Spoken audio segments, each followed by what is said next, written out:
গুগলে যখন এই ধরনের কোয়েশ্চেন সার্চ করো তখন এত বড় ডেসক্রিপটিভ এত লং প্রসেস চলে আসে, যেটা পরীক্ষার হলে যখন এমসিকিউ দেবে সলভ করা কঠিন। এর জন্য আমরা একটা সহজ উপায় শিখবো, একদম চোখের দেখাতে অ্যান্সার বেরিয়ে যাবে। দেখো কি বলে, এই কোয়েশ্চেন গুলোতে একটা সার্কুলার পাথ দিয়ে দেয়, যে সার্কুলার পাথের রেডিয়াস হচ্ছে আর।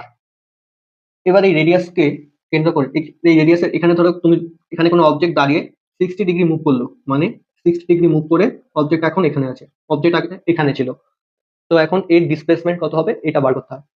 তো এটা ডাইরেক্ট ফর্মুলা কি হয়, যে ডিসপ্লেসমেন্ট বার করতে হবে, ডিসপ্লেসমেন্ট সেটা হয় 2r সাইন থিটা বাই 2।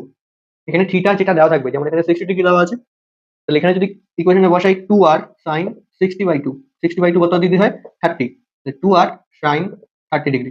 এবার দেখো সাইন 30 ডিগ্রির মান কত হয়, হাফ। তাহলে 2 × r × 1/2 কত হবে আর। গুগলে যখন আমরা সার্চ করবো এই একই উত্তর আসবে, কিন্তু লং প্রসেসে।